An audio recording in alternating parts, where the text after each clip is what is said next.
Com extrema crueldade, a coroa espanhola e a Igreja Católica interpretaram a mensagem do Senhor e, sob o nome de Inquisição, conseguiram a unificação de todo o reino na fé cristã. A única religião oficial permitida e autorizada era o cristianismo. Com fúria e muito sofrimento, os povos hereges foram expulsos de seus lares.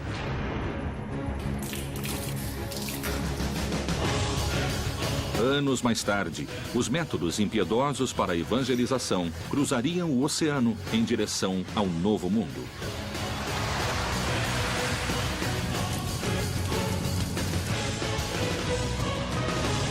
Um manuscrito secreto, lacrado pela fé e a serviço de um só Deus, continha uma ordem. Todos os bispos da América deverão se empenhar em combater e eliminar a maligna influência que pretende se instalar nessas terras.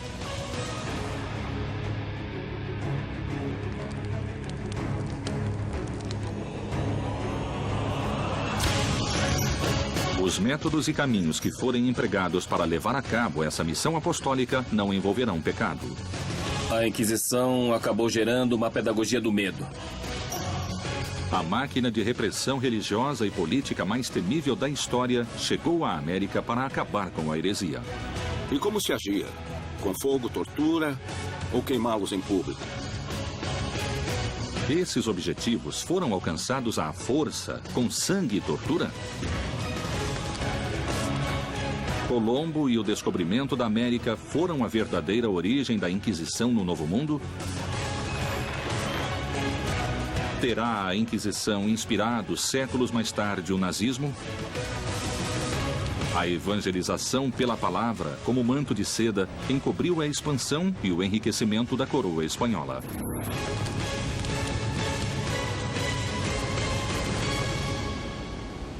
Inquisição na América Latina.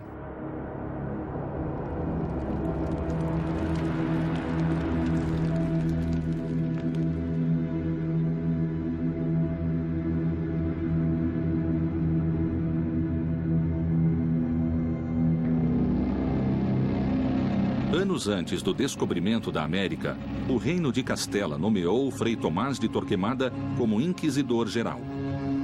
Ele foi, sem dúvida, o homem-chave da Inquisição espanhola.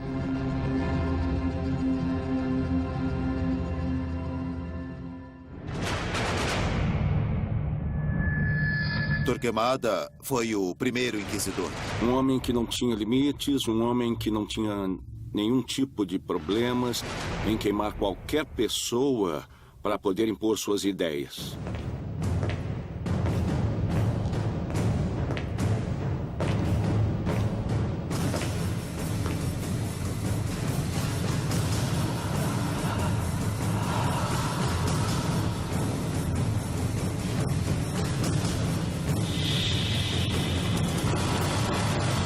Torquemada, que era assessor dos reis, começou por dizer que nunca haveria unidade na Espanha, nem nos reinos, nem do povo.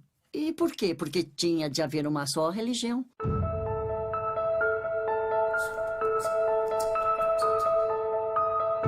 Era um homem temível e sua crueldade era bem conhecida em todos os reinos. Era conhecido como o Martelo dos Hereges, porque em alguns livros ou folhetos da época ele estava assim denominado.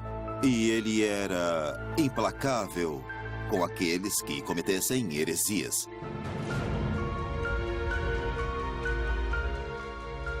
A coroa estava decidida a unificar a fé em um reino onde havia múltiplas crenças. A tarefa não seria nada simples e seria necessário agir com determinação. A única religião oficial permitida e autorizada era o cristianismo. Agora, o que houve com os judeus? Eles tiveram somente duas opções: ou emigrar para o norte da África ou para outro reino europeu, ou se converter ao cristianismo.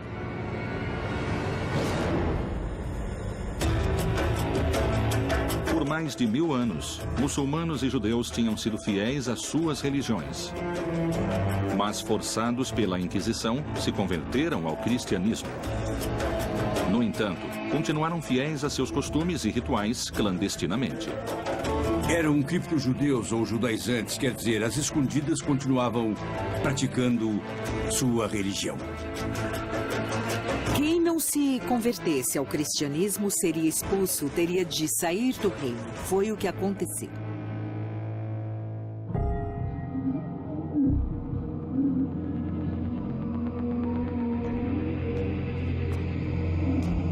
O terrível monge da Inquisição Espanhola, através de sangue, tortura e morte, conseguiu a unificação da fé e a expulsão dos hereges.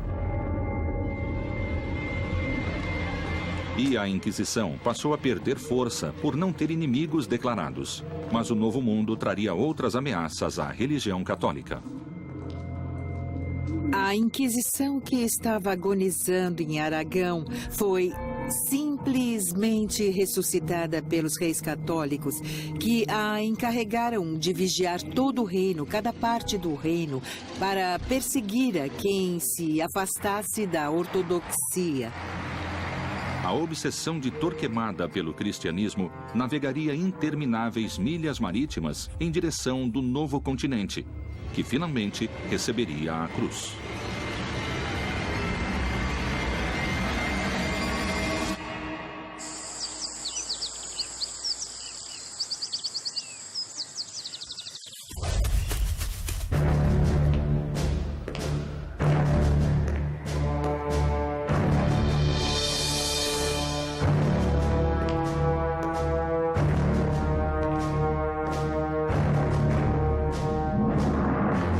México, Lima e Cartagena de Índias foram as 3 cidades onde foram criados tribunais do Santo Ofício da Inquisição. As inquisições na América funcionaram de forma diferente, porque cada sociedade tinha ameaças diferentes. A sociedade mexicana, a sociedade limenha de Cartagena, essas sociedades que receberam o tribunal tinham ameaças e inimigos diferentes. Vamos lembrar que a justificativa da conquista do Novo Mundo se deu por sua evangelização. Então, as autoridades políticas costumavam colaborar com as autoridades eclesiásticas na repressão dos cultos andinos. As notícias provenientes da América falavam de uma terra próspera, abundante e selvagem.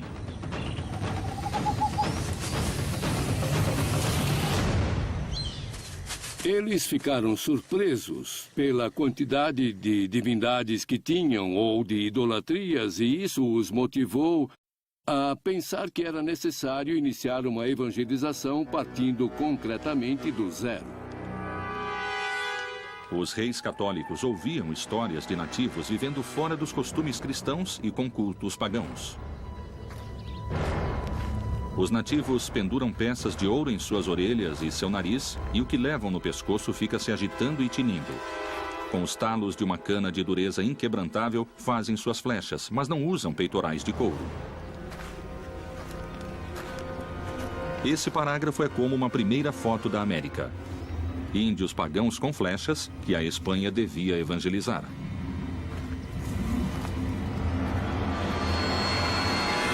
A existência do indígena vai suscitar inúmeros debates na cultura europeia. Mas muito rapidamente, a ideia de protegê-los como menores de idade vai fazer com que a coroa europeia assuma a posição de evitar que cheguem à América, entende? Pessoas que possam contagiá-los com ideias más ou atitudes más. Ao chegar aqui, se depararam com uma população totalmente diferente em raça, em costumes, em religião.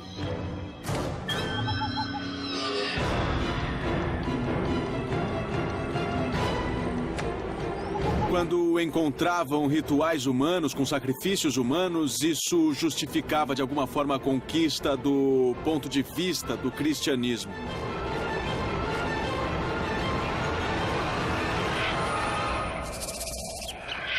Os maias acreditavam em sacrifícios para agradar a seus deuses e evitar castigos.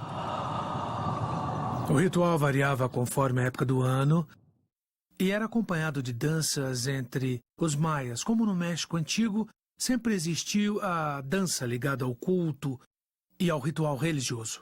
para que faziam seus rituais para ter alimento. E por isso ofereciam aos deuses sacrifícios de humanos, e isso não será extirpado pela Inquisição, nem pela nova cultura que vem do Ocidente. Esses rituais aterrorizavam conquistadores e religiosos. Obviamente, para os espanhóis, os sacrifícios humanos eram coisas do demônio. Mais ou menos era assim que definiam. É claro que era bem difícil cristianizar uma população, não é? Indígena e com ritos e cultos tão ancestrais. E ainda mais em pouco tempo.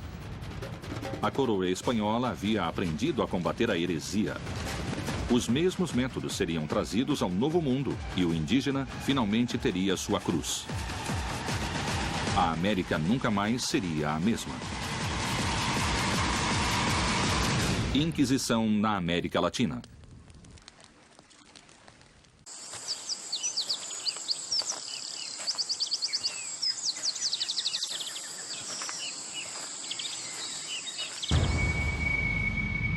As notícias desse mundo pagão haviam chegado à Espanha e era necessário agir. Os religiosos deveriam inquirir a população indígena, investigar suas crenças e substituí-las. Foram 3 inquisições. A primeira era a monástica, a segunda a episcopal e a Inquisição do Santo Ofício, que começa em 1571 e termina em 1821 com a independência.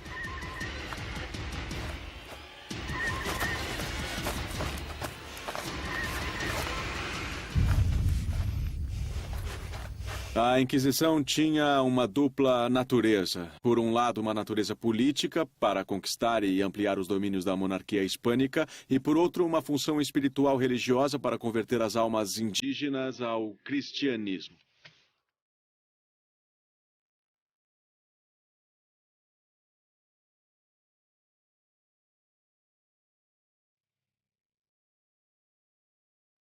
Começava a missão de purificar a alma do indígena, que, para a surpresa da Europa, habitava essas terras.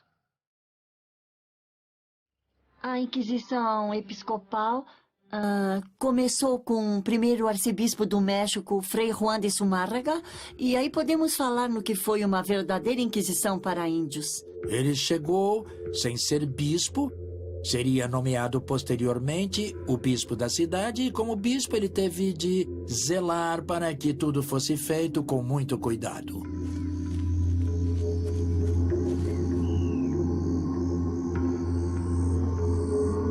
Eles eram obrigados a mudar certos comportamentos, certas práticas e principalmente a adotar as novas espanholas e cristãs, mas também era permitido que, se eles de repente errassem, porque não entendiam o evangelho, tivessem a possibilidade de voltar atrás no erro. No momento em que descobriram que eles supostamente estavam convertidos, mas que continuavam usando elementos que eram códices ou ídolos, nesse momento, os elementos se tornaram negativos e por isso deviam ser destruídos.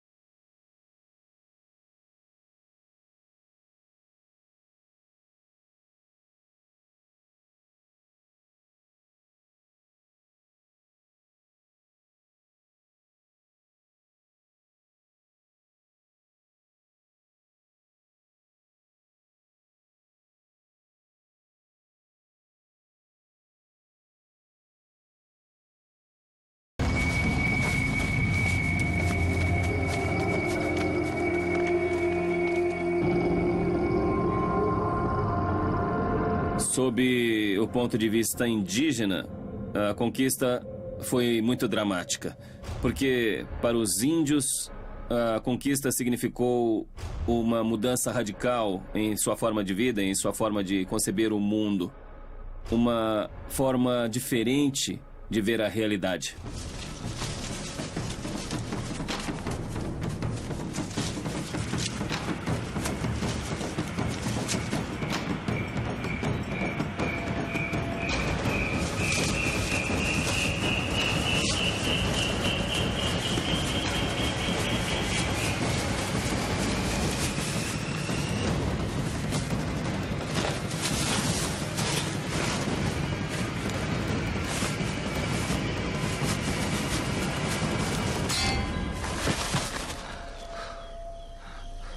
E quando eles continuaram com suas práticas consideradas pagãs, então aí entraram os inquisidores.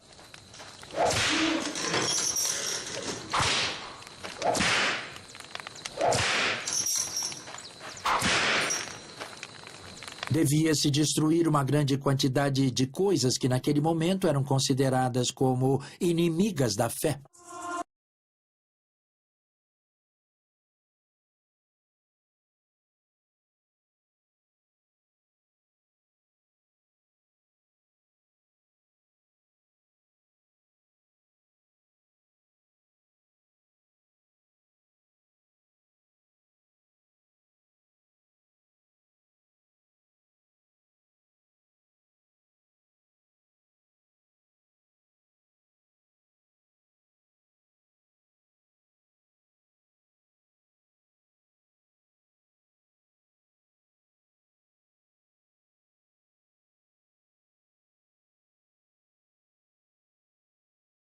Que tinham sido utilizados para adoração aos deuses antigos, entre eles códices. Os princípios da Inquisição na América foram caracterizados por uma extrema brutalidade para com o habitante primitivo da terra. Finalmente, a coroa espanhola havia conseguido seu objetivo e cravado uma cruz no coração da América.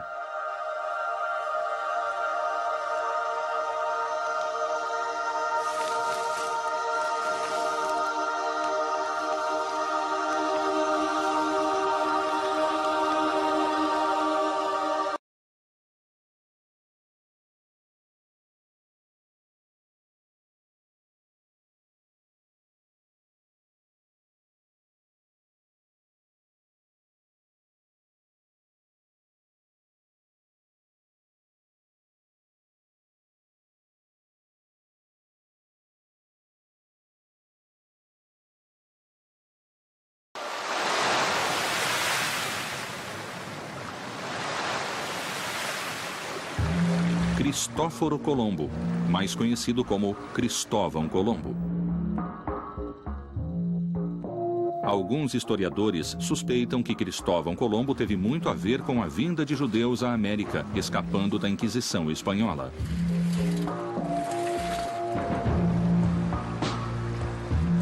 Colombo praticava secretamente o judaísmo? Muito se especula sobre a origem de Colombo, inclusive se ele seria um judeu ou um filho de criptojudeus, mas não. Hoje sabemos que de fato não era assim.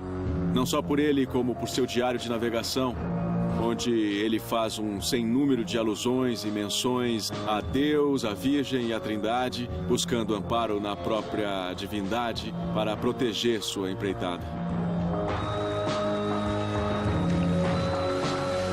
As origens de Colombo são muito questionadas. E, com certeza, os hispanistas mais cruéis negam qualquer possível origem judaica. Há muitas versões sobre quem foi Cristóvão Colombo. Entre os historiadores, cada um considera que ele nasceu em uma cidade, que ele era de pais diferentes. Pessoalmente, creio que Colombo era filho de criptojudeus. Os tribunais do Santo Ofício da Inquisição haviam avançado com força, aplicando todo o seu poder sobre os indígenas, sua cultura e sua religião. Mas um velho inimigo se instalava na América e ganhava forças: o judaísmo. Teria Cristóvão Colombo ajudado o povo judeu a escapar da Inquisição espanhola?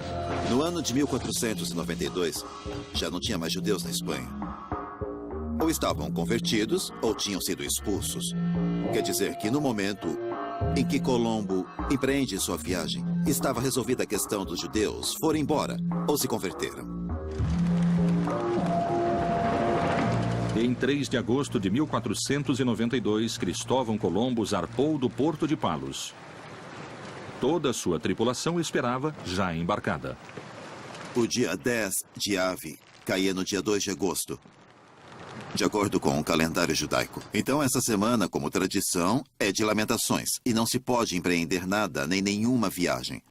Por isso, ele saiu dia 3 de agosto e não 31 de julho, que era a data estipulada para a expulsão dos judeus. quem ele levou, quantos levou também é uma longa história, porque nas 4 viagens que Colombo fez, sabemos que havia pelo menos 80 pessoas de origem judaica convertidas.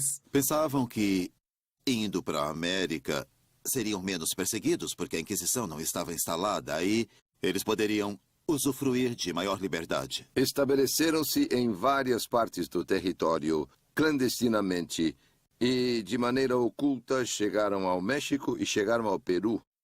No fim, os convertidos ou judaizantes foram uma população que procurou refúgio na América. Apesar da luta dos tribunais da Inquisição para estabelecer o cristianismo na América, os judeus não tardaram a voltar a seus antigos rituais em segredo, como tinham feito na Espanha. Teria chegado o momento de reutilizar os terríveis aparelhos de tortura trazidos da Espanha?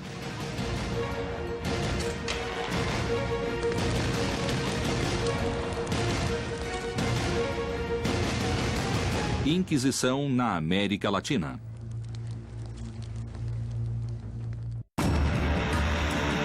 Expulsos da Espanha, os judeus aproveitaram as viagens de Colombo à América para procurar novas regiões onde se instalarem. A Inquisição havia conseguido avançar na evangelização do indígena, mas o judaísmo representava um perigo para os novos cristãos da América. Os inquisidores viam mesmo uma ameaça religiosa nos judeus ou simplesmente viram a oportunidade de condená-los para ficar com suas riquezas?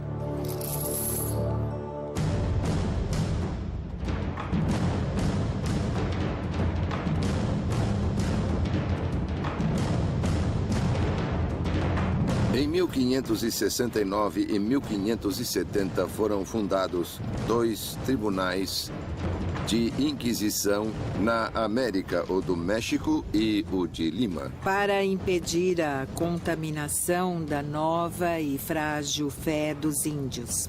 Para impedir que os índios, que ainda eram muito ignorantes e inocentes, pudessem ser contaminados por ideias e crenças heterodoxas. Neles foi depositada a confiança de preservar a população americana da influência nefasta, como se achava, da heresia judaica que havia tomado tanta importância no curso do século XVI. O judaizante era o judeu que, por razões de conveniência, se deixou batizar, mas que, no fundo, rendia culto à Torá e a todas as instituições judaicas. Para frear o inimigo judeu do catolicismo, a Inquisição exigia pureza de sangue católico. Na América, só se aceitará a cruz.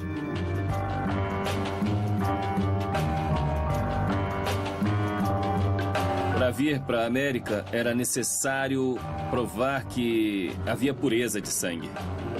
No caso dos europeus que passassem para domínios espanhóis na América, era necessário ter autorização expressa. O certificado de limpeza de sangue era um documento que se pedia às pessoas para exercer certos cargos públicos ou mesmo para entrar nas melhores escolas ou universidades, onde a pessoa demonstrava que não tinha no sangue raízes judaicas nem muçulmanas.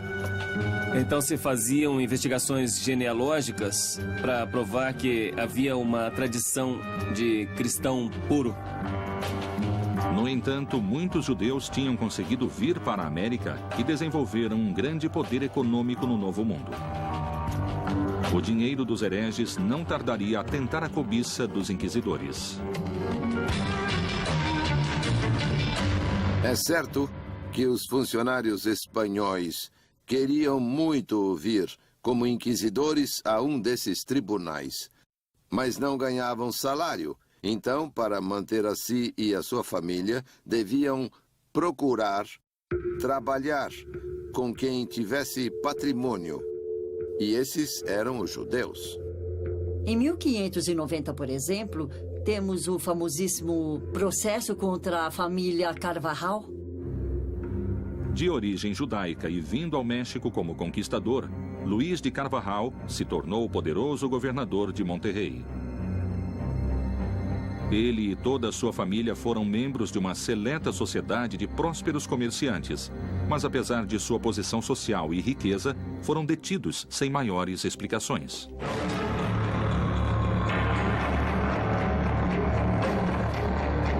Luís de Carvajal, o Velho, governador de Nova Leão, foi implicado na medida em que era o patriarca, o chefe de uma família na qual a maioria dos membros era judaizante. Quando uma pessoa era detida, não sabia por que era detida. Era levada a uma cela onde era mantida por várias semanas.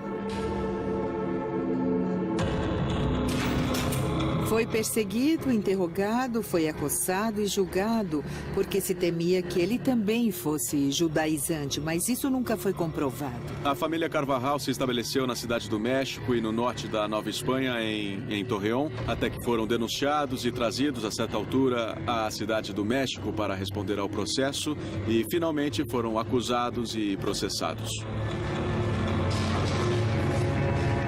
Luís de Carvajal, além de ser governador de Monterrey, foi um próspero comerciante. Os bens eram sistematicamente sequestrados pelo tribunal. Um dos maiores rendimentos que a Inquisição tinha era a partir do sequestro dos bens, quando se dava o início dos processos. Pois bem, quando uma pessoa era denunciada e a Inquisição tinha por bem começar um processo independente de a sentença considerar a pessoa culpada ou inocente, etc., procedia-se imediatamente ao sequestro dos bens da pessoa.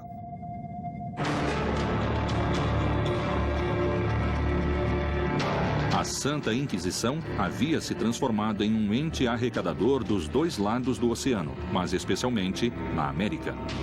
As imensas fortunas que sequestravam de seus prisioneiros reforçavam seu poderio econômico e, por outra parte, estavam começando a deturpar sua missão religiosa original.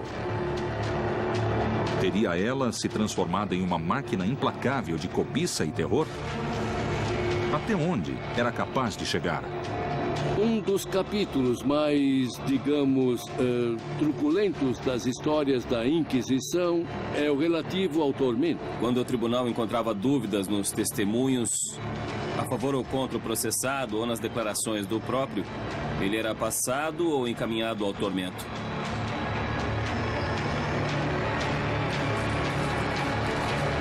Eram feitos vários interrogatórios, eram colhidas várias declarações nas quais se podia recorrer à tortura.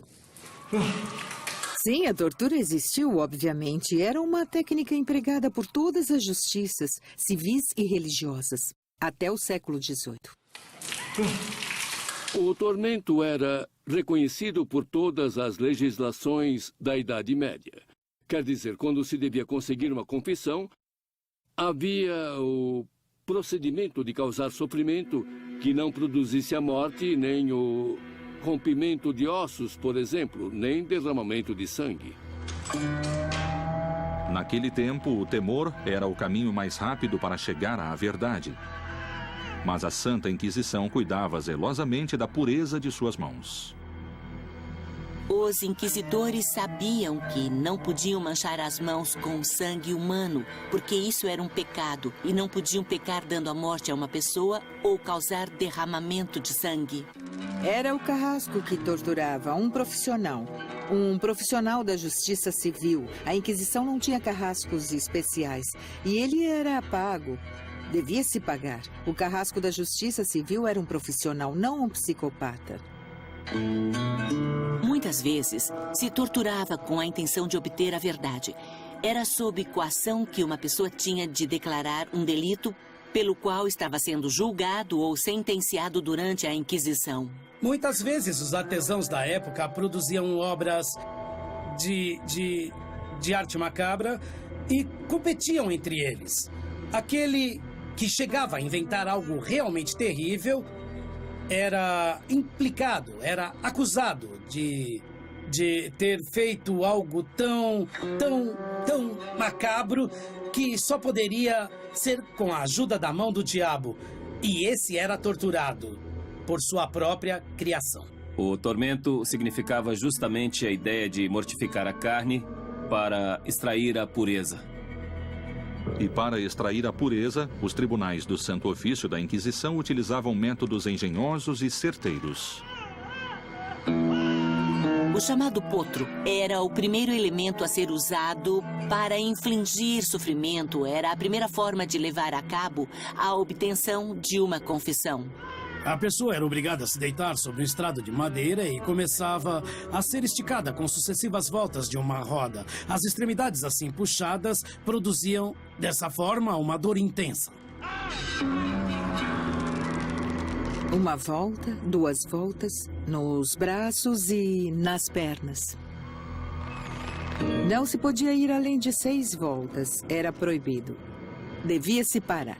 E muitas vezes, se o carrasco se excedesse e não tivesse cuidado no manejo da corda, podia cortar as articulações dos pulsos, dos pés ou da cintura e provocar lesões graves que podiam levar à morte da pessoa sofrendo o tormento.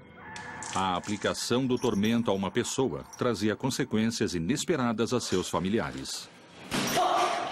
No passado, a cada tortura que se infligia às vítimas, os familiares teriam de pagar pelo serviço.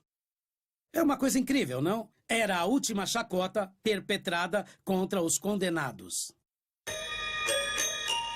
O governador Carvajal morreu em 1595 na prisão por causa das dolorosas torturas recebidas e o resto da família dele pouco depois na fogueira.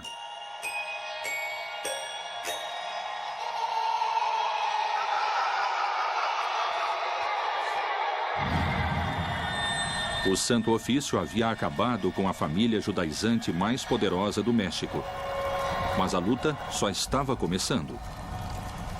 Novas religiões vieram ter às costas da América e a Inquisição devia impedir não só seu desembarque, mas também os demônios dos povos originais. Que métodos a Inquisição usou para vencer essa resistência? Inquisição na América Latina.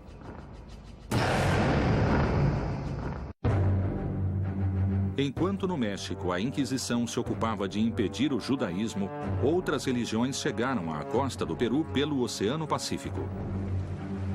Em uma corrida contra o tempo, era necessário reforçar a presença da Inquisição em Lima para proteger a fé católica. Buscava a Inquisição afastar os inimigos da Espanha e suas religiões? Temiam a perda do terreno religioso? Ou talvez a perda do território conquistado? Perigava a cruz ou o ouro?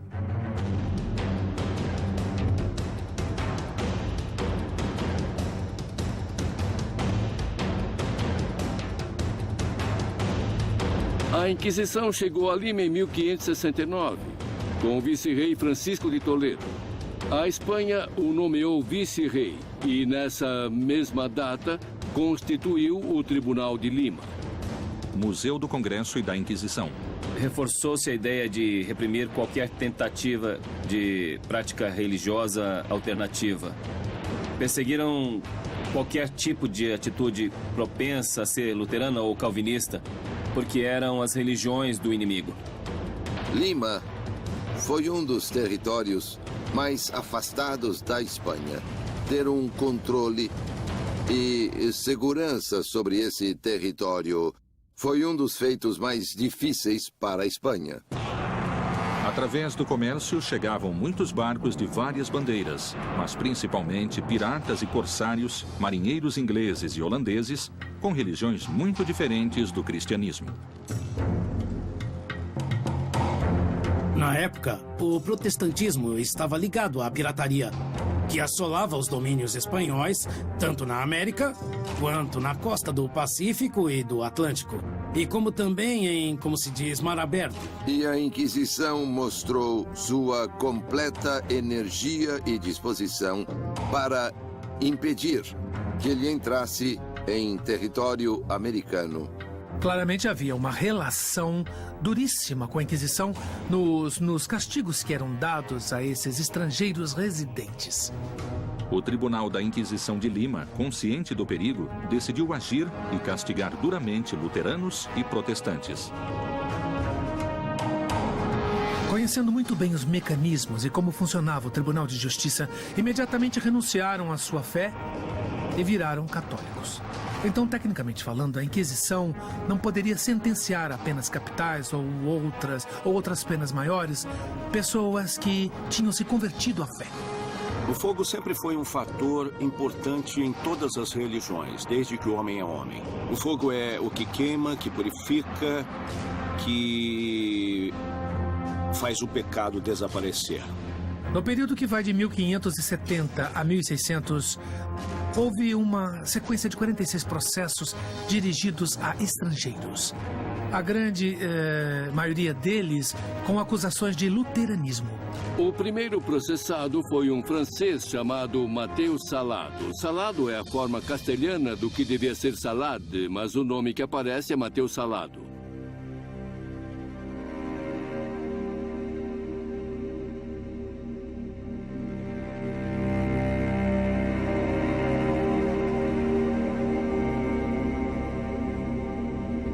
Assim que o tribunal foi instalado, procuraram um primeiro bode expiatório e localizaram essa pessoa que, na verdade, era muito mais louco do que herege. Na realidade, no uso da língua comum no Peru, salado significa azarado. E esse senhor teve sua parte.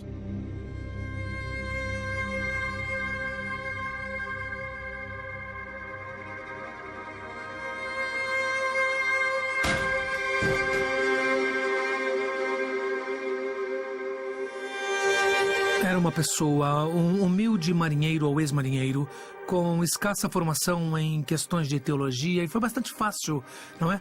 E poder culpá-lo de luteranismo. E efetivamente começaram a engendrar o suposto espírito de herege de Mateus Salado.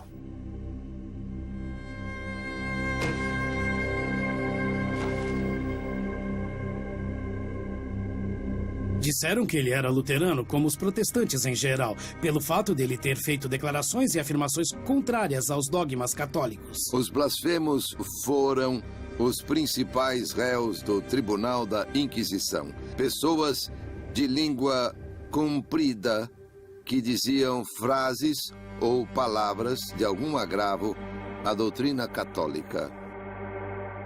Mas esse senhor era um tanto extravagante porque vivia numa huaca. Nós peruanos chamamos de huaca os antigos oratórios de adobe, geralmente na costa. A huaca, que hoje em dia leva o nome dele, podia-se ver o mar e, eventualmente, podia ser um espião dos piratas franceses que assolavam a costa do Pacífico. A condenação de Mateus Salado tem muito de política. Política ou religiosa, a lenda de Mateus Salado foi a ferramenta necessária para atemorizar e represar a propagação de outras ideias perigosas para o reinado espanhol. De alguma maneira, se vê que o caso de Mateus Salado é um tema paradigmático para servir de exemplo à população sobre as pessoas que ousaram questionar a ordem estabelecida, a ordem do Estado e da Igreja nesse momento. Ele foi processado e convidado a se retratar, mas como de maneira nenhuma se retratou, foi enquadrado na acusação de perseverar na heresia e foi condenado à morte. Ele foi executado no primeiro auto de fé celebrado pela Inquisição de Lima em 1573. Os inquisidores acreditaram que queimando Mateus Salado purificariam a fé católica e que a ameaça protestante em Lima desapareceria.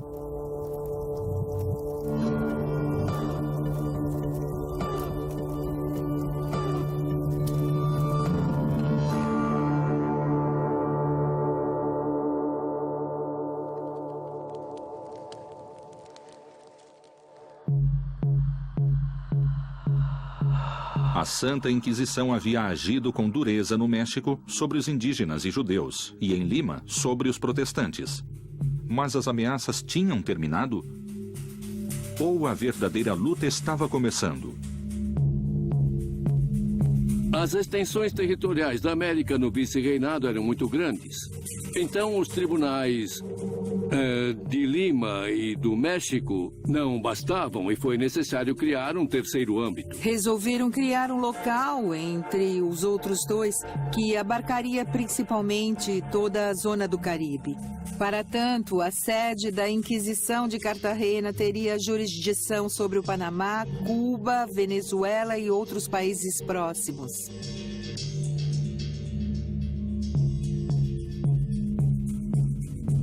Em 1610, fundaram o Tribunal de Cartagena de Índias, no norte da Colômbia, na costa do Atlântico. Cartagena vai se converter na porta de entrada da população escrava destinada às minas de Antioquia.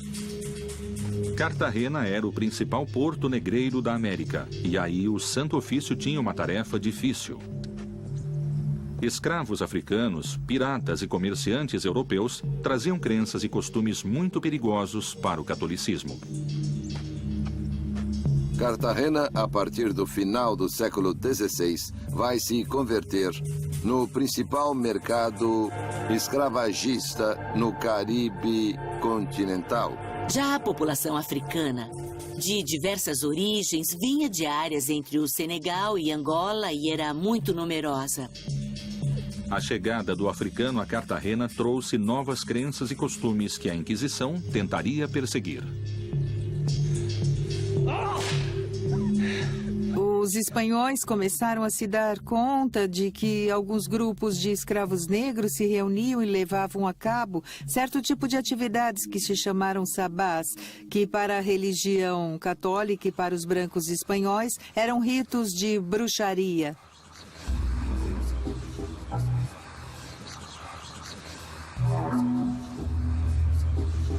Os inquisidores sabiam muito claramente da persistência dentro das populações africanas já residentes em Cartagena de uma prática muito específica que seria geral a todos esses povos da África Ocidental, que era o culto aos mortos. Mas muito depressa as influências africanas chegariam aos espanhóis residentes em Cartagena. As mulheres espanholas de Cartagena encontraram nas mulheres africanas serviços e rituais mágicos na arte do bem-querer. Então a Inquisição aceitava esses novos conhecimentos ou os combateria com fogo e tortura? Paula de Aguiluz era uma mulher muito especial, muito singular. Ela foi comprada por Joan de Aguiluz. Joan de Aguiluz era uma figura muito interessante porque ele era o prefeito das minas de cobre na região de Santiago de Cuba, no oriente da ilha. Ela vai viver um processo particular de adoção de diferentes tradições mágicas e religiosas que vão fazer dela um personagem muito particular. Ela começou a realizar uma série de práticas de magia amorosa, em particular, qualificadas como feitiçaria. Ela foi acusada de fazer feitiços e malefícios para que seu amo fosse condescendente e carinhoso para com ela, para lhe dar presentes e tratá-la bem.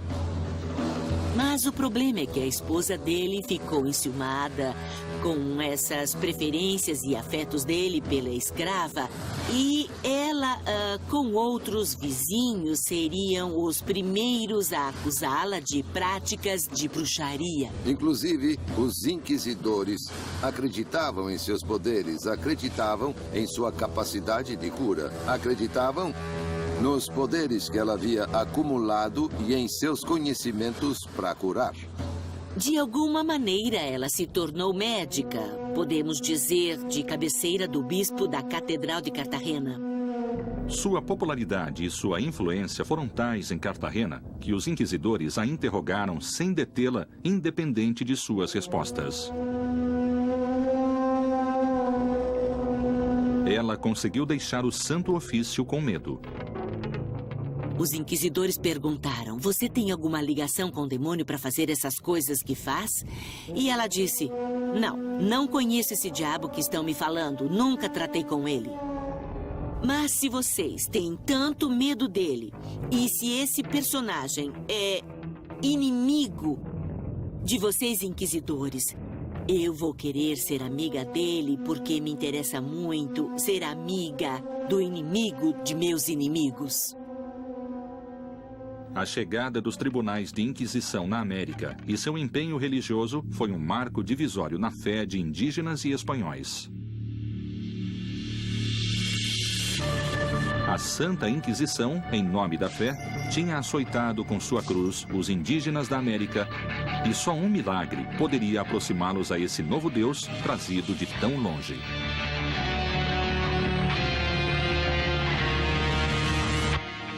Inquisição na América Latina.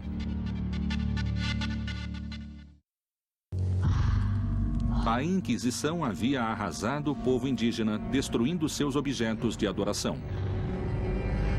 Como o índio açoitado se aproximaria de seus carrascos? Poderiam índios e brancos unir-se sob uma mesma religião? Já tinha terminado a conquista através da guerra e da primeira evangelização. No entanto, muitos indígenas se convertiam, talvez sem muito convencimento, até que em 1531, uma expressão de Deus em forma maternal mudou tudo. O sucesso histórico da evangelização do México tem como protagonistas a velha Espanha, a jovem América, o bispo inquisidor Frei Juan de Zumárraga e um índio chamado Juan Diego. Frei Juan de Zumárraga e Juan Diego vieram na mesma época. De fato, coube ao Frei Juan de Zumárraga acalmar um pouco a luta e também acalmar as adversidades, o descontentamento dos índios e, por outra parte, a ambição dos espanhóis. Juan Diego, um humilde indígena convertido ao cristianismo, seria testemunha de um feito sobrenatural. Juan Diego tomou o caminho da cidade do México e teve de passar pelo lado oeste do Cerro Tepeyac. De repente, em uma área abandonada, ele ouviu uma voz feminina falar com ele junto com um canto de pássaros e com um bom curioso, subiu ao alto da montanha e aí ele viu uma mulher e falou com ela com todo respeito em língua indígena. A curiosidade de Juan Diego o teria levado ao Cerro Tepeyac, onde os astecas haviam construído um santuário. É certo que naquele lugar, anos antes, havia construído um oratório à deusa Tonantzin, a mãezinha, como a chamavam os índios, mas era só isso. Depois de muitos anos, a mãezinha dos indígenas, essa jovem mulher, teria reaparecido. Seria a visão da antiga deusa do Cerro Tepeyac uma feliz coincidência para ajudar a evangelização dos astecas? Por outra parte, a aparência com que ela se apresenta era de Tecuatlaxupi, que significa a mãe de Deus por quem se vive. Os espanhóis, ao ouvirem língua nahuatl, Tecuatlaxupi, procuraram algo parecido foneticamente e usaram a palavra Guadalupe, que era uma população de perto de Cáceres, na Espanha. Fica a ideia de que a Virgem de Guadalupe poderia ser a mãe protetora dos indígenas, a quem se pode pedir favores e que intercede por eles ante o novo Deus, para que aos poucos o aceitem como único Deus. Os astecas chamavam sua deusa feminina de Tonantzin, que significa Nossa Mãe. Os conquistadores retomaram esse nome porque lhes pareceu conveniente aos propósitos da fé católica, em cuja doutrina Maria é a mãe de toda a criação. Há deuses que são semelhantes ou a quem se dá o poder de fazer atividades iguais, e foi acontecendo uma combinação de rituais e de ritos para que, dessa maneira, surgisse uma convivência e uma aceitação da religião cristã por parte dos indígenas. Os astecas tinham várias deusas da terra e todas elas eram consideradas como a mãe do povo. Uma das deusas mais influentes era Coatlicue, a deusa que dava a vida e a morte, que era a guia do povo mexica. Os deuses eram representados de maneira antropomórfica, ou seja, eles continham elementos humanos e elementos animalescos e elementos próprios. Os espanhóis deram outro sentido à figura de Guadalupe, utilizando em sua vestimenta símbolos da dualidade da religião asteca. Coatlicue dava vida, mas também atirava. As duas faces da mãe dos mexicas foram representadas no vestido da Virgem de Guadalupe. O vermelho e o sol, que significam a vida, e o azul do manto e a lua, que assinalam a morte. Então toda essa simbiose se reflete no caráter dos deuses. Foi um processo longo, pelo qual até hoje podemos ver, mesmo pelo rosto das pessoas, a presença do indígena, de seus ritos e de suas formas de crença e cosmovisão. Tanto a Virgem Maria como Coatlicue tinham ficado grávidas de maneira milagrosa. As duas haviam parido o salvador de seu povo e, principalmente, as duas eram as protetoras de seus devotos. Após a aceitação por parte dos astecas dessa aparição, nasceu o culto à Virgem de Guadalupe, identidade do México e da América Latina. A Virgem de Guadalupe foi instaurada na Nova Espanha como um elemento de coesão para que os indígenas crescem na religião cristã, para que aceitassem e adotassem essa religião como sua e também como elemento que daria a eles identidade. O milagre da Virgem de Guadalupe uniria o espanhol e o índio sob uma mesma fé. Esse fato marca o começo da devoção a uma imagem católica por parte do índio americano. De alguma maneira, fica manifesto que essa imagem iria unir agora o indígena juntamente com o espanhol. Sem mais sacrifícios humanos. É por isso que Santa Maria de Guadalupe e Juan Diego tiveram um papel tão importante para a evangelização desta terra.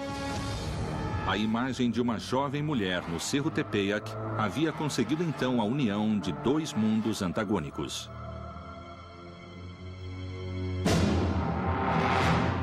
Foi a deusa Tonantzin para Juan Diego e seu povo, ou a Virgem de Guadalupe para Frei Juan de Zumárraga e os espanhóis? De qualquer forma, nasceu o sincretismo. A Inquisição havia cumprido seu objetivo religioso depois de ter torturado sem piedade os povos nativos. Em nome de Deus, a Inquisição se apoderou não só da fé, mas das riquezas de todo aquele que pisava o solo do Novo Mundo. Estando tão longe dos reis católicos, teria a Inquisição sido contagiada pela ambição dos conquistadores? Os conquistadores acharam grandes riquezas no território latino-americano. Boa parte do que motivou a exploração interior do território foram os mitos como o de Eldorado e a busca de grandes riquezas que iam achando pela frente. A Inquisição não é tema de fácil explicação, porque foi uma instituição surgida em outro mundo, na Europa, há muitos séculos, com objetivos religiosos e de imposição de uma religião dominante e também com motivos políticos, interesses sociais, de expansão de territórios. Enfim, era uma instituição complexa. Qual era a verdadeira missão do Santo Ofício na América? Proteger e expandir a religião? Ou, em hábitos de monge, cuidar dos interesses econômicos? Se a crise na Espanha fazia a expansão da coroa perigar, era necessário orar por ele? Ou, ao contrário, confiscar bens que permitissem prolongar seu poder? Em muitos casos, a perseguição religiosa, no que correspondeu ao vice-reino do Peru, significou também um ato de colonização, um ato de expropriação de territórios. muitos desses territórios pré-hispânicos eram, principalmente os mais ricos, eram propriedade dos templos. Anos depois, na década de 1590, veio ao Peru um visitador chamado Ruiz del Prado. Não é? Periodicamente havia visitas da Corte Suprema e Superior de Madrid a tribunais provinciais e houve uma visita a Lima e uma revisão dos processos. Chamavam-se visitas da idolatria e iam pelas regiões da Serra, que eram os Andes, procurando ou fazendo com que se delatassem os oratórios e objetos que eram matéria de culto. Graças à procura incansável de rituais e objetos pagãos, os espanhóis encontrariam o demônio vestido de ouro. A extirpação de idolatrias era uma instituição muito dependente dos bispos. E então, por conta disso, os bispos nomeavam sacerdotes como visitadores de idolatrias e iam recebendo as denúncias para posteriormente ditar sentenças. Quando os espanhóis chegaram e viram sacrifícios humanos, viram o uso que faziam do ouro e as coisas que faziam com o ouro e os rituais que os índios praticavam, eles começaram a achar que isso era uma coisa do demônio. Os inquisidores se espantaram com a utilização do ouro e da prata que os incas faziam para criar ídolos demoníacos. Como no México, alguns peritos sustentam que em Lima encontraram o próprio diabo nos ídolos religiosos. Particularmente a figura do jaguar é uma figura antropomorfizada, que tem elementos humanos e tem elementos animais. Então esses personagens, eles tinham grandes caninos e uma cara realmente bastante diabólica aos olhos dos espanhóis. Os incas tinham grande habilidade no trabalho do ouro e da prata e chegaram a um grau de perfeição admirado no mundo todo. Tinham domínio da metalurgia, eles tinham um domínio bastante especializado que obviamente cativou os espanhóis. Os ídolos religiosos feitos de ouro e prata dariam sua bênção à economia da coroa espanhola.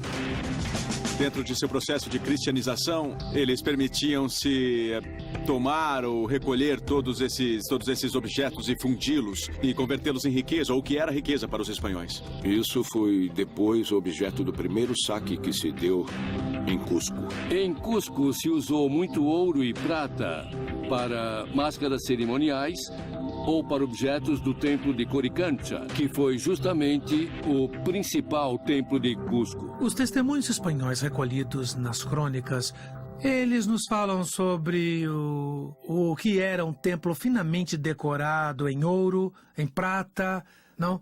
Nos falam de um disco feito em ouro. O sol, obviamente, cumpria o papel principal e a própria palavra Coricancha, que significa templo dourado, se ligaria a isso.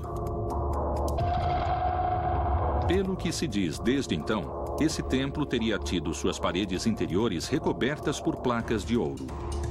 É bem possível que fosse revestido de ouro, que houvesse peças e objetos litúrgicos de ouro. É bem possível.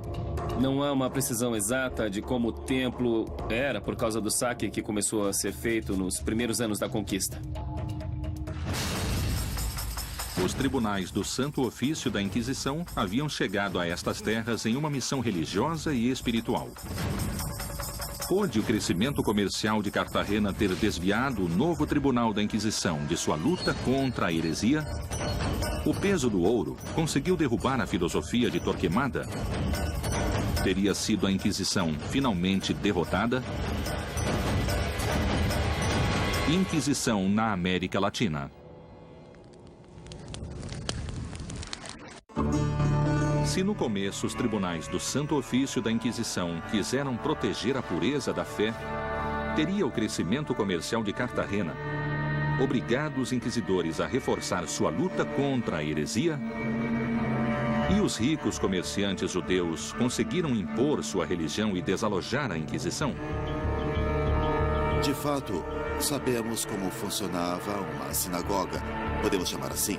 Basicamente na casa de um comerciante português, onde a comunidade judaica convertida se reunia para fazer celebrações. Era tão grande o poder que esses comerciantes tinham que impediu muitas vezes que os inquisidores pudessem agir contra eles. O tribunal permitia a presença de judeus portugueses convertidos que tinham suas casas comerciais em Cartagena. Apesar de serem hereges e terem suas práticas contra a fé, ao mesmo tempo eram os comerciantes que traziam a mão de obra escrava para explorar o ouro, no caso específico do contexto colombiano.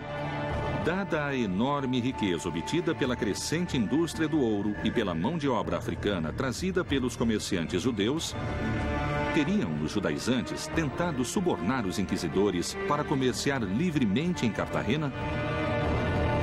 Ao contrário, os inquisidores elaboraram estratégias de sedução, de aliança, de proximidade com os judaizantes para receber deles benefícios, favores e dinheiro dados a eles por baixo do pano para parar suas investigações, para passar informações que podiam preveni-los quando o tribunal ia agir contra eles. Nesse momento, os inquisidores de Cartagena foram muito prudentes em não julgar os grandes comerciantes negreiros, fossem eles judeus ou judaizantes, como eram chamados, fossem eles protestantes, porque eram eles que traziam mão de obra para a exploração do ouro.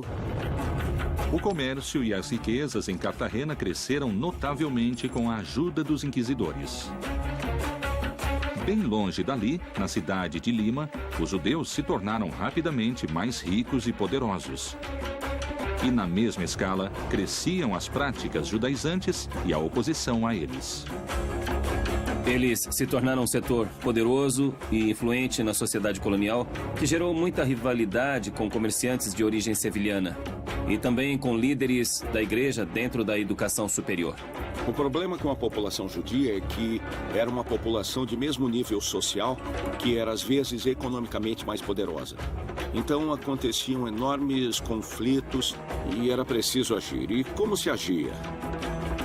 Com fogo, tortura ou queimá-los em público. Os comerciantes judeus eram praticamente os donos do comércio em Lima, ao mesmo tempo em que a economia na Espanha ficava cada vez mais fraca. Os judeus tinham poder no âmbito comercial antes de serem expulsos da Espanha. A Espanha estava vivendo uma crise econômica e reduziu os recursos para os trabalhos do tribunal. E, nesse sentido, os membros do tribunal tinham de pensar em obter dinheiro para continuar seu trabalho. O Santo Ofício começou a vigiar os judeus por seu crescimento. A Inquisição havia detectado um plano secreto.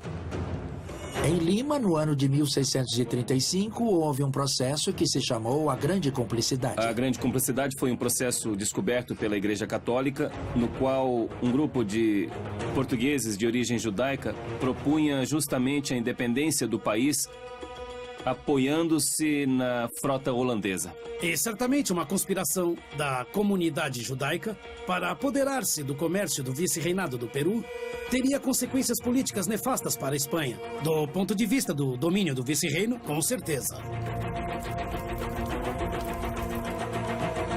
Para frustrar os planos da Grande Cumplicidade, cerca de 300 pessoas foram detidas e interrogadas pelo Tribunal da Inquisição. Teria acabado a ameaça para o Santo Ofício de Lima? E a Inquisição teria apenas interesse religioso em deter os judaizantes dessa cumplicidade? Ou terá existido uma motivação econômica? Podemos dizer que a Inquisição também tinha outros interesses.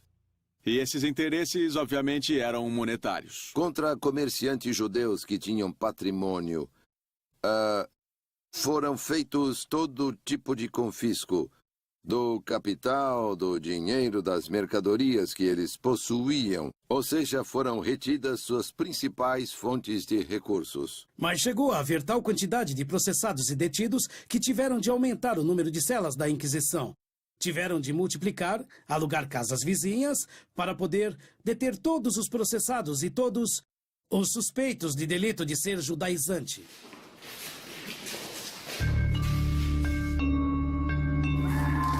Ser estrangeiro ou ter uma profissão respeitável o transformava automaticamente em suspeito de ser judaizante. Dizer português no século XVI era quase dizer, era equivalente a dizer convertido. Dizer holandês e médico era quase dizer judeu, eram equivalentes. Foram presas várias pessoas, desde o reitor da Universidade de São Marcos até muitos médicos, professores, clérigos, muitos comerciantes, todos eles envolvidos na grande conspiração contra o Império Espanhol. Pouco a pouco, a Inquisição foi caindo em excessos, porque, entre outras coisas, requisitavam os bens dos réus e passavam às mãos do tribunal. Então era, às vezes, um negócio lucrativo. Em função da crise econômica na Espanha, a Inquisição teria se afastado de sua missão original para sobreviver. Há crônicas que notam que as ruas dos mercadores eram todas de judeus e, então, outros mercadores de Lima se sentiam bem ofuscados. Essa parece ser uma das razões mais fortes que obrigaram o tribunal a processar com dureza esse grupo de pessoas. Haviam pessoas que tinham bens em quantidade decente, digamos assim, e que a Inquisição processou. O Tribunal do Santo Ofício se transformou. De estabelecimento austero, converteu-se em entidade milionária. Porque naquela época não havia um sistema financeiro. E mesmo que fosse instituição da igreja ou alguma outra corporação, como era a Inquisição, podia se emprestar parte de seu capital a comerciantes, fazendeiros, etc. E isso acontecia com toda certeza. A igreja se aproveitou da situação para perseguir de maneira indiscriminada todo aquele que fosse português de origem convertida, ou também chamado cristão novo, para, por um lado, reprimir esse fim, mas também para expropriar os seus bens. E essas aquisições de bens vão ser tão grandes e vão ser tão bem administradas que vai perdurar o seu funcionamento por todo o tempo. Dali para frente, estamos falando de quase 1,5 séculos depois do processo da Grande Cumplicidade. Os inquisidores, graças às propriedades dos judeus, chegaram a ser, segundo se diz, tão ricos quanto os reis. A Inquisição considerou os judeus como seus inimigos e séculos mais tarde o nazismo adotaria esses mesmos conceitos. Teria sido esta parte da história a semente do antissemitismo mundial? Teria a Santa Inquisição inspirado Hitler e o nazismo? Inquisição na América Latina. O Santo Ofício da Inquisição buscou se expandir em várias regiões da América e assim evitar que o judaísmo se instalasse. Terá sido esta parte da história o reflexo de um terrível e sangrento fanatismo religioso? Ou terá sido a semente do antissemitismo mundial? Séculos mais tarde, e com métodos muito similares, a Alemanha se expandia pela Europa. Teria a Santa Inquisição, com seus métodos, inspirado Hitler e o nazismo?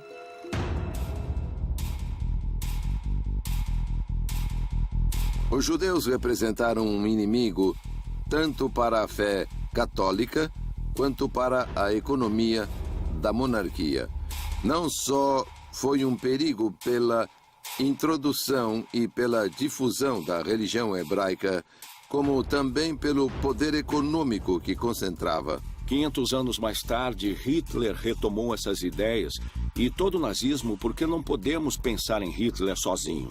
Nunca houve um senhor que convenceu os demais a fazerem as coisas. Sempre há uma cabeça.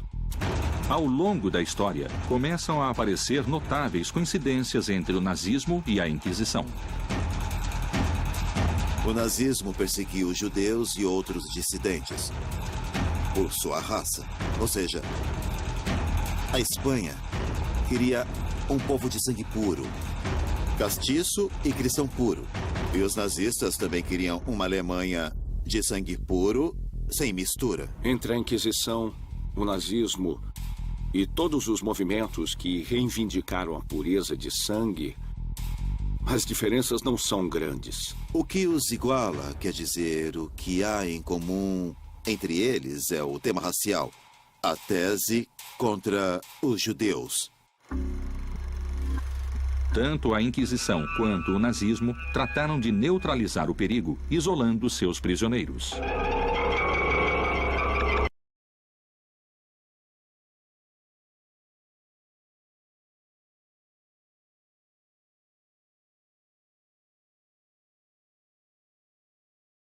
De idolatria, ou de serem pessoas importantes das idolatrias. Aí os padres jesuítas administravam esse colégio e se encarregavam de um trabalho exaustivo com eles. Era praticamente um centro de reclusão.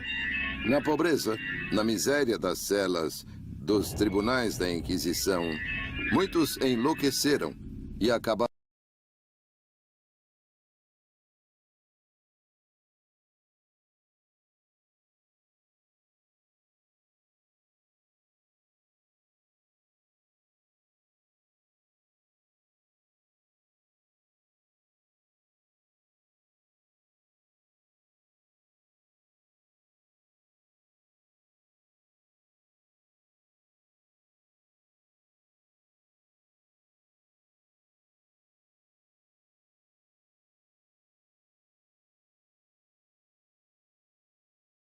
E jovens desocupados se uniram às tropas de assalto nazista, que tomavam as ruas, agrediam e denunciavam os oponentes do regime.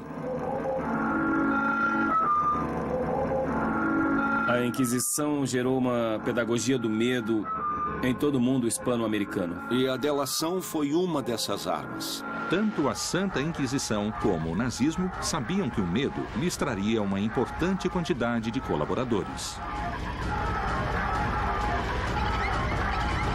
Durante a época do vice-reino, a Inquisição se serviu de um sistema que se chamou os Familiares do Santo Ofício. Era um sistema muito organizado e muito formal, onde indivíduos de vários grupos sociais apoiavam a Inquisição e traziam declarações, testemunhos ou gravavam acusações. E não era só isso, mas também diziam que para salvar a sua alma, qualquer pessoa devia ir à Inquisição e delatar a si mesma. E mais, todos os inquisidores, todos os comissários, todos os familiares teriam uma recompensa espiritual. Colaborar com a Inquisição garantia recompensas tanto no céu quanto na terra. Se fossem familiares ou tivessem qualquer cargo na Inquisição, não iriam ao purgatório nem ao inferno, mas diretamente para o céu. O benefício dos familiares era que, quando alguém fosse processado, esses senhores se converteriam em donos de todos os bens dos processados. Esse familiar teria direito entre 5% e 25% dos bens daquela pessoa que era considerada culpada. Vamos imaginar a possibilidade de ficar com metade do que o outro tem simplesmente por ir anonimamente e contar a alguém uma coisa que supostamente viu por uma janela no escuro. Era um belo negócio.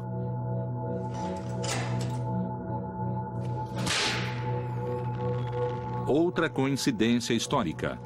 Ambos obrigavam os condenados a usar uma roupa especial. Para humilhar, obrigavam a usar uma túnica, uma espécie de capa com a cruz da Inquisição, e a levar uma vela verde na mão.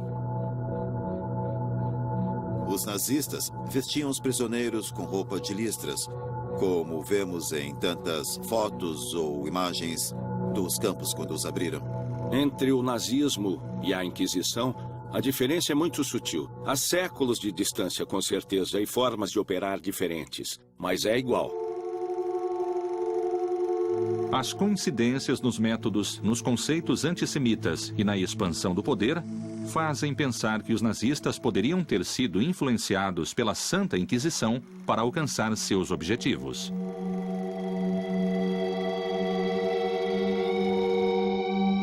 Após sua passagem para a América e a cristianização do indígena, 5 séculos mais tarde a Igreja Católica pediria perdão. Quais foram os ensinamentos e as consequências da Inquisição nestas terras? A Inquisição, com certeza, conta em sua história com grandes injustiças e excessos. É impossível negar. Nos últimos anos, João Paulo II emitiu uma mensagem na qual pedia perdão pelos famosos chamados pecados da Igreja, entre os quais incluía as perseguições pela Inquisição. Após 500 anos do descobrimento da América, a Igreja Católica realizaria o maior exame de consciência de toda a sua história. O Papa reconheceu que houve abusos, reconheceu que houve faltas de compromisso, reconheceu que houve omissões, mas não por parte de todos. No entanto, deve-se reconhecer. E sugeriu a criação de uma comissão para estudar profundamente quais foram esses erros. Quais foram os abusos ou omissões no passado para que não voltem a acontecer e para que a Igreja possa se sentir também orgulhosa e digna do que é. Não só retificar, mas pedir perdão pelos excessos e equívocos históricos que foram cometidos. O olhar atual da Igreja sobre a Inquisição na América está situado em um passado com valores sociais próprios de outras épocas. É certo que, com a perspectiva do século XXI, hoje existe a noção de direitos humanos. Ninguém pode ser perseguido por suas ideias e crenças, mas não era assim na época moderna, nem na Idade Média, quando pertencer à comunidade da Igreja era o que dava sentido à pessoa, ao indivíduo.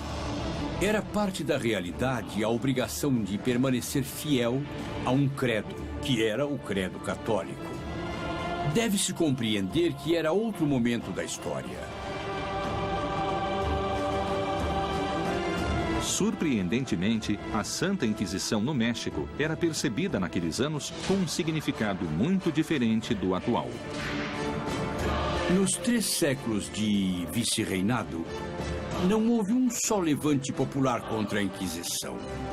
Quer dizer que as pessoas aceitavam que a Inquisição existisse. Era parte da realidade.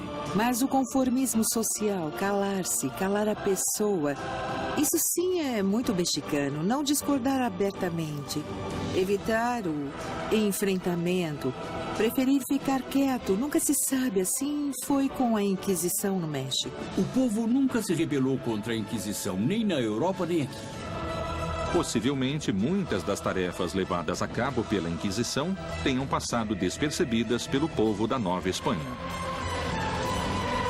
As pessoas, talvez acostumadas ao temor, só se preocupavam pelo que pensariam os outros, não com a própria consciência. Quando se lêem jornais ou fatos de destaque da Nova Espanha, se vê, neste dia foi justiçado um espanhol. Pouco a pouco, a decadência política da Inquisição no Velho Mundo traria mudanças.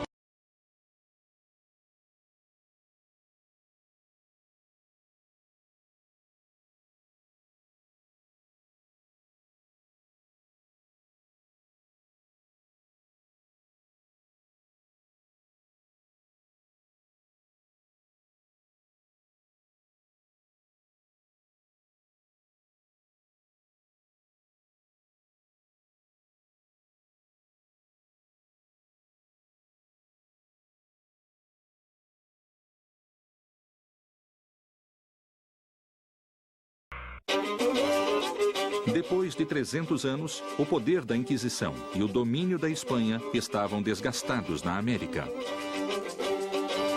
Poderia-se dar por cumprida sua missão nestas terras? Conseguiria a religião católica conviver com outros credos e deuses ancestrais?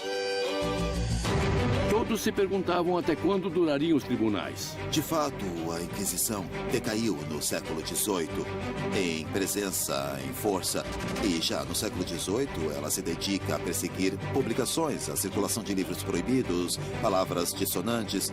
Um ou outro sacerdote que usava o confessionário para seduzir mulheres, esse tipo de situação. A Inquisição terminou na América como terminou na Espanha. A sociedade tinha evoluído. Curiosamente, no México, o final da Inquisição produziu, a princípio, uma desconcertante reação nas pessoas. Com a independência, a Inquisição no México desapareceu. Quando a Inquisição desapareceu, aqui houve gente que se preocupou. E agora? O que vai acontecer? E se houver hereges? Quem vai se encarregar de persegui-los? Claro, isso era uma minoria. Gente que queria que o tribunal permanecesse apesar dos tempos. A imensa maioria nem sabia de nada, como sempre.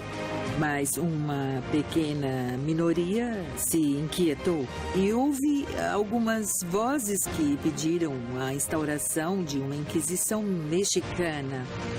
Em contraposição ao México, cuja sociedade era altamente dependente da moral da Inquisição, no Peru, a notícia foi sinônimo de liberação.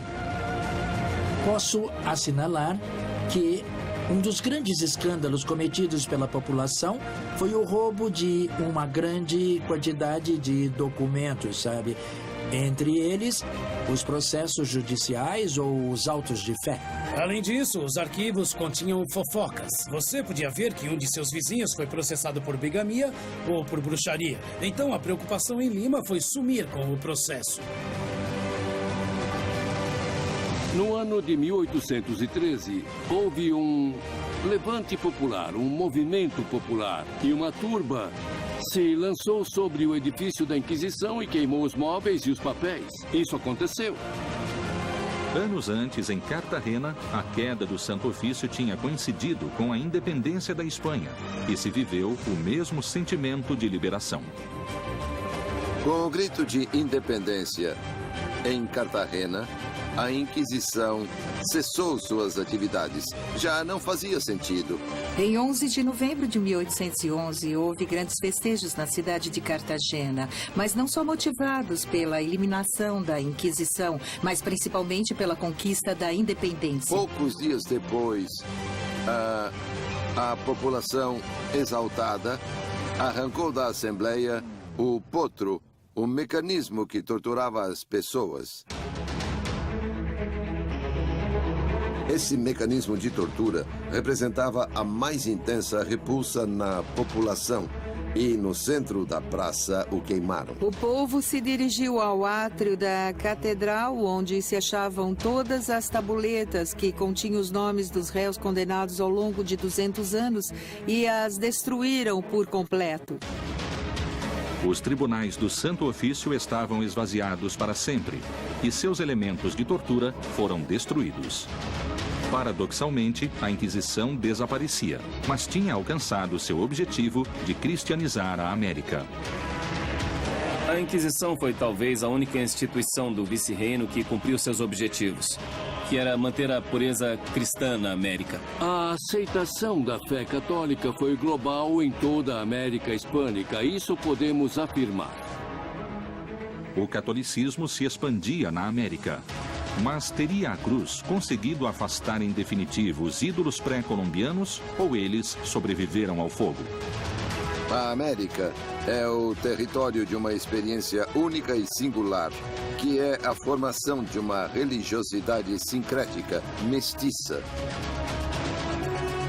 O habitante primitivo destas terras havia suportado na carne, em nome da cruz, muita crueldade e a destruição de sua cultura. Apesar disso, jamais renunciou a seus deuses e crenças. A resistência dos povos indígenas na América é uma das realizações mais extraordinárias que já se viu na luta para manter sua memória e sua identidade no mundo. A presença da religiosidade andina acabou se fundindo com os cultos católicos e temos atualmente na América uma religião sincrética mais do que uma religião católica. As várias religiões, a católica, também elementos hebraicos, judeus, mas também as religiões africanas e as religiões pré-hispânicas tradicionais se fundiram de modo excepcional no âmbito popular.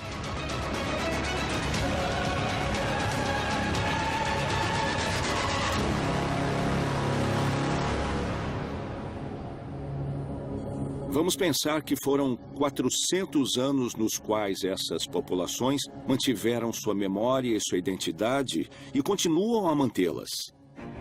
Na atualidade, os cultos pré-colombianos continuam surpreendentemente intactos e fiéis a seus costumes. Mas a história desnudaria as origens do homem mais cruel e sanguinário da Inquisição e sua filosofia antissemita.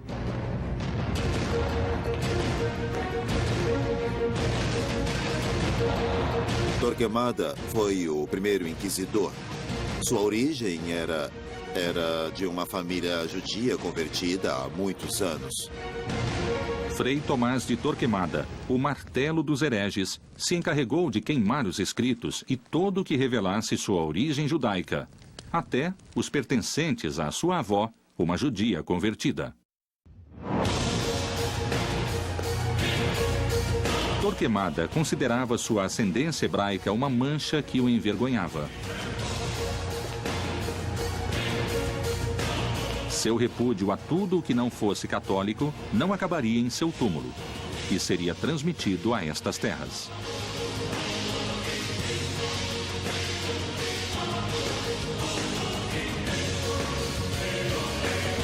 O temor que esse legado despertava levou os inquisidores da América a serem implacáveis.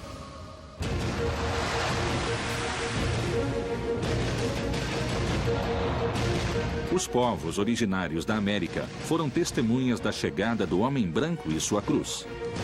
Uma única religião seria permitida no Novo Mundo. À força, com sangue, tortura e morte, o catolicismo se havia instalado para sempre. A cruz havia sido cravada com firmeza no Novo Mundo. Não se trata mesmo de se justificar, mas de reconhecer que se equivocaram, que deviam ter ficado mais perto do Evangelho. Até hoje, se cita um velho dito popular daquela época. Ninguém escapa do tribunal da Inquisição. Até morto, ele o castigará.